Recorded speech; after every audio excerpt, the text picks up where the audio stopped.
Will you pray with me, please? Holy and gracious God, we give thanks for this day, for the ways you are inspiring and moving through us. Continue to do so through your word. Open our hearts and our souls to be receptive to what you have to say to us this morning. It's in your mighty name we pray. Amen.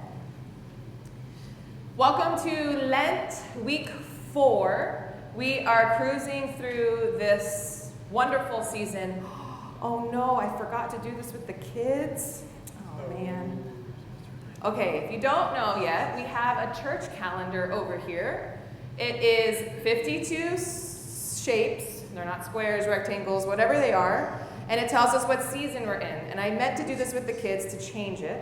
So we're moving to week 4 of Lent. And soon, if anyone has a good solution to how this arrow can stay better, I'm open. But we are in a Lenten season in purple, and we're working our way up until Easter. And if you didn't know, Easter is a multi-week season. It's not a single day. But that is what that calendar is there for, to help us guide us as we move through the seasons of the church, the seasons of learning about Jesus' life. And so today we're on week 4 of the purple season, leading up to Easter. We are in Lent. The first week we talked about, all these weeks we've been talking about the humanity of Jesus. And so the first week, where was Jesus driven into by the Spirit? Wilderness. And how did he feel? Hungry. So we approached Jesus in a more humanity way of knowing he was hungry. Then the second week, who approached Jesus in the nighttime? Nicodemus. And Jesus holds this space that every human has curiosities, questions, even those who say they know it all. So he's honoring that piece of the curiosity and questioning of a human. And last week, Jesus traveled through Samaria and met a woman at a what? Well. At a well. And he was thirsty. It is very human, and to be thirsty is a trait that I wish upon nobody, nor hungry. I do like questions and curiosities.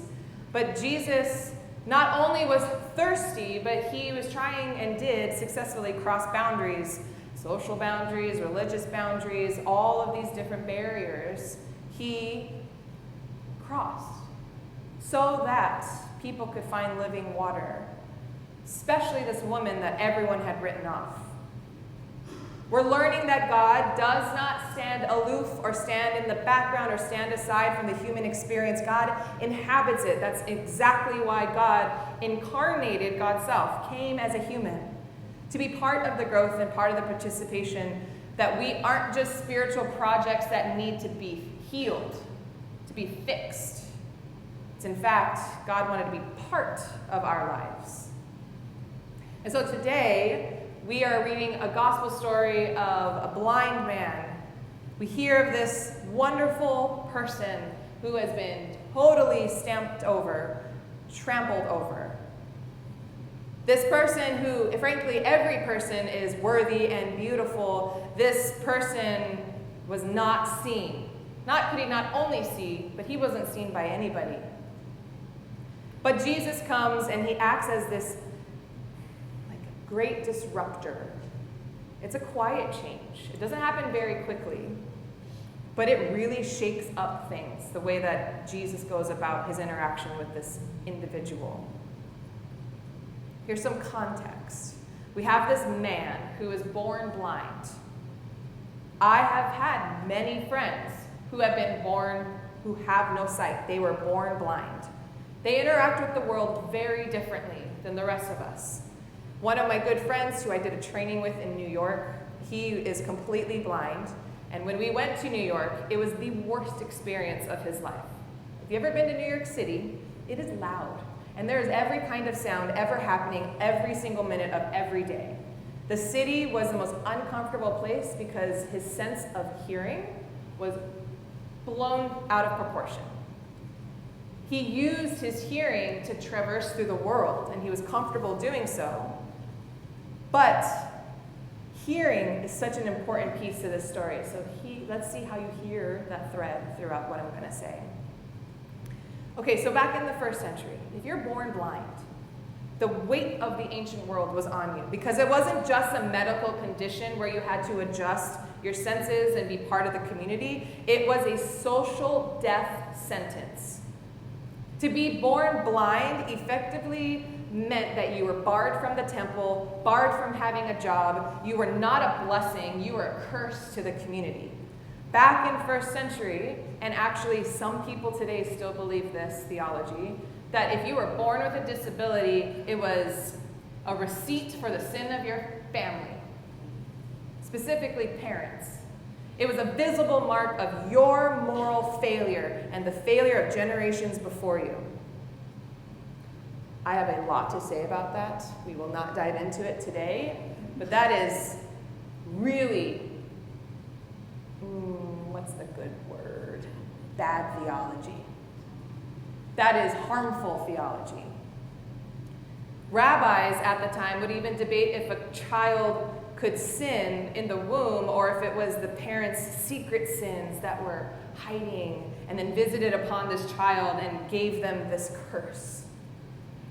What a heavy judgment to be born with when you've done nothing but exist. So when in this text you hear people, the disciples, saying, "Rabbi, who sinned to make this man blind? Was it him? Was it his parents? Was it his grandparents? Who did this to this person?" You notice what they're doing here. Not only are they blaming something that has no need for it to be blamed, they're also not talking to this individual. They're talking about him. He's in the room. They're not talking to him. They're not acknowledging his presence because he's not anything worth acknowledging in their book.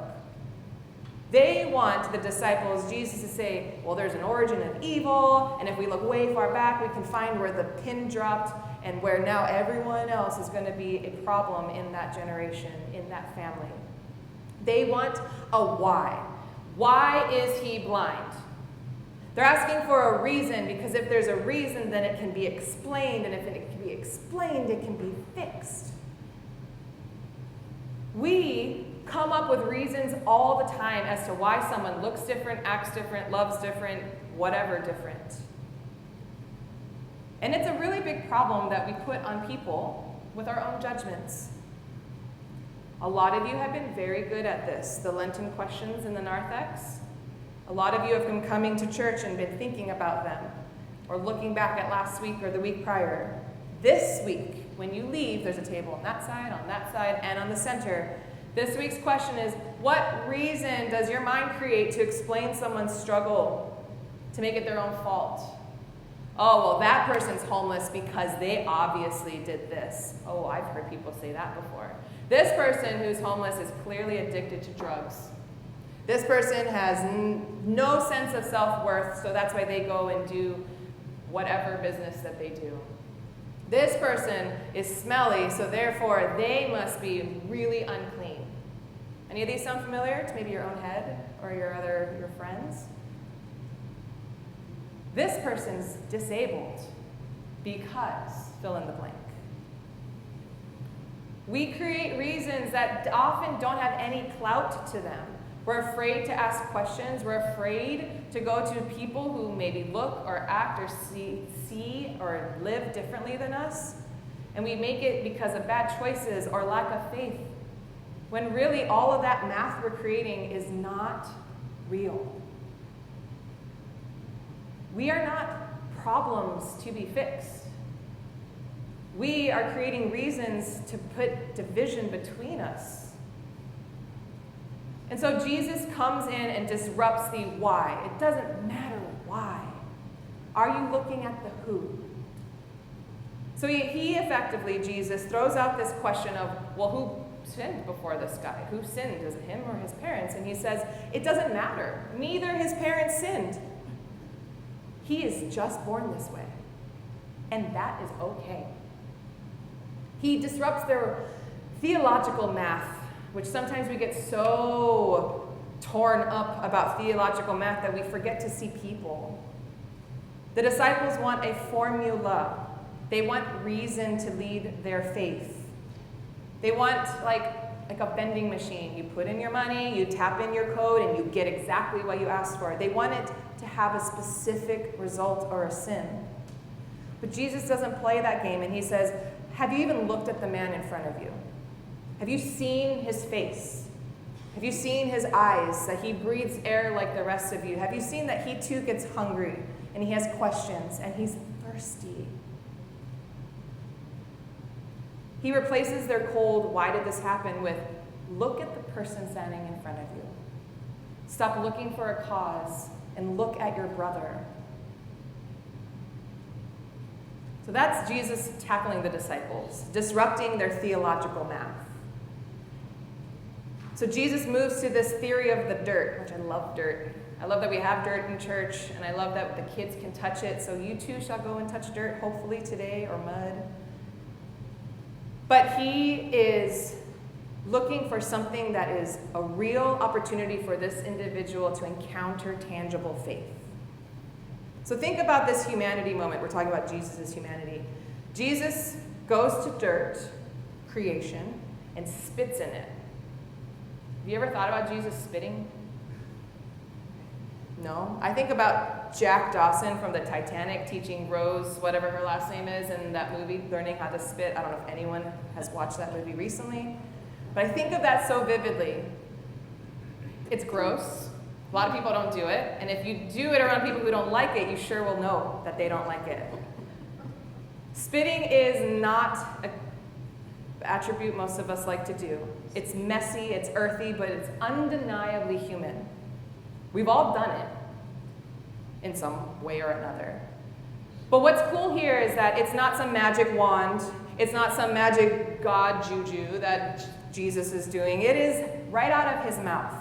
He kneels down in the dust, the same dust that this blind man has been sitting in and begging in his whole life. He uses his own breath and he uses his own spit to create something, a healing property. Jesus touches the man's face, touches his eyes. He interacts with him and cares about the person before him, not just the problem that has to be dealt with. People with disabilities are not problems to be dealt with. Not in the first century, not in 2026.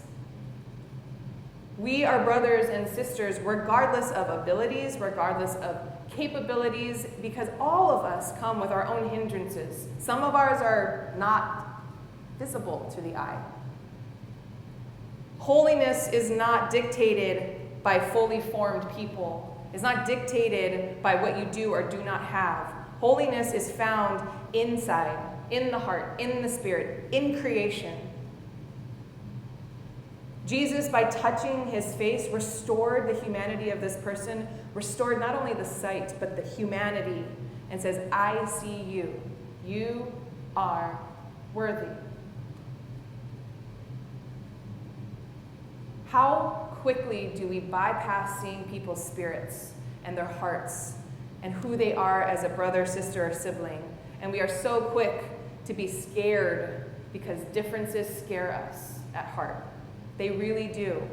Otherwise, I'd be out of a job if I were to say, everyone knows how differences are celebrated.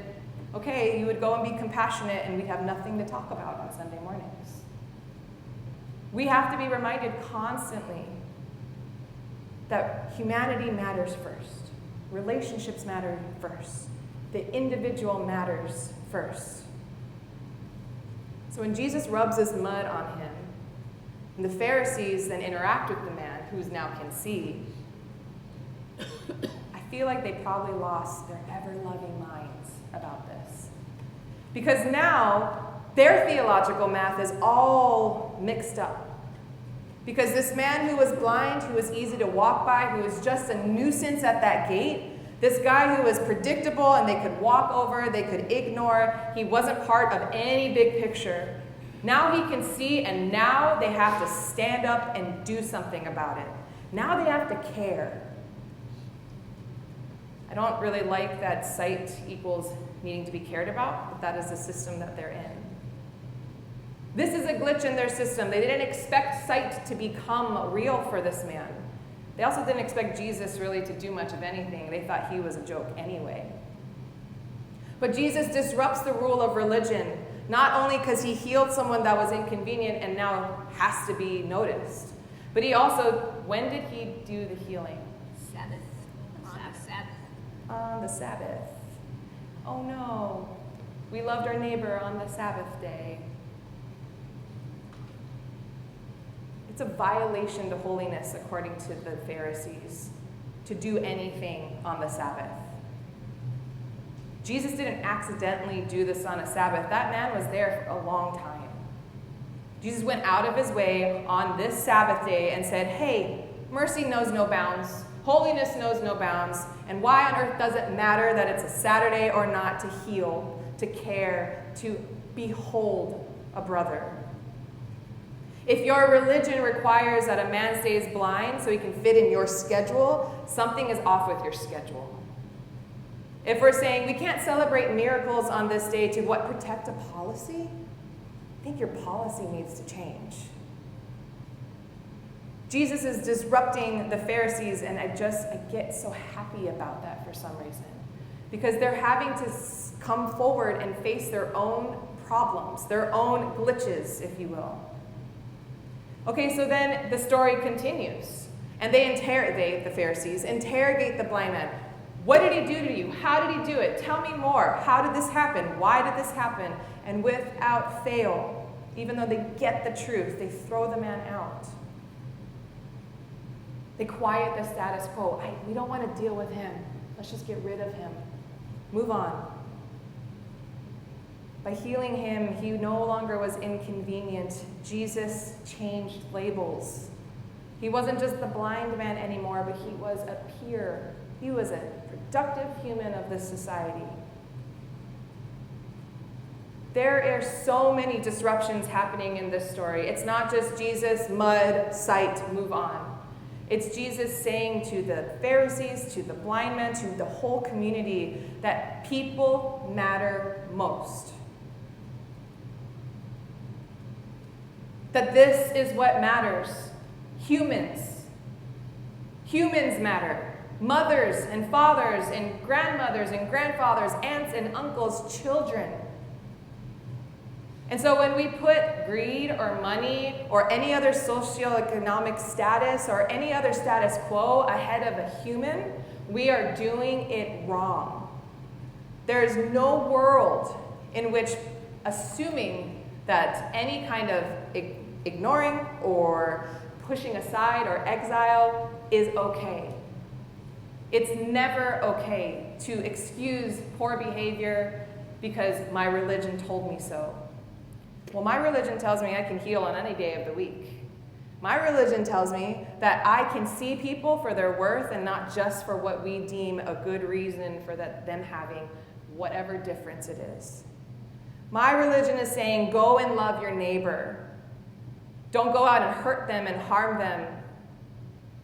It's not saying, go sit in the background and wait for someone else to do the job. It's telling me to go out.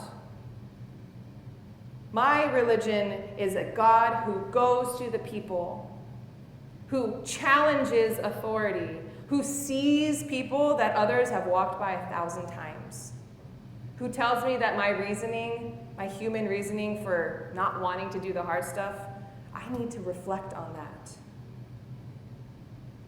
We often prioritize all these other social standards than the God, Jesus standards that we've been gifted. Because doing what Jesus does is incredibly radical. So how are we going to shift what is expected of us in society and go and see the worth of people? I'm not sure how much dirt and mud, spit of mine will heal anyone, but maybe a smile, maybe a how are you, maybe what do you need? Can I get you a water or a food? Are you thirsty? Are you hungry? Can I sit with you? Can I buy you lunch? Jesus wasn't worried about societal boundaries, but he used compassion to overcome these. How are you being compassionate today and days to come? Hunter is not here today, my oldest, and he's wearing a shirt that I was really excited for, wrapped nicely into my sermon. It says, a little kindness can go a long way. So at breakfast today, I said, how can you be kind today? He can smile at someone. He can help someone. He told me help someone cross the street safely. I don't know when he's doing that by himself, but I guess he can do that. And he said he can say hello to people. 5-year-olds know how to do this. What are we doing as adults to make sure compassion is evident in the world?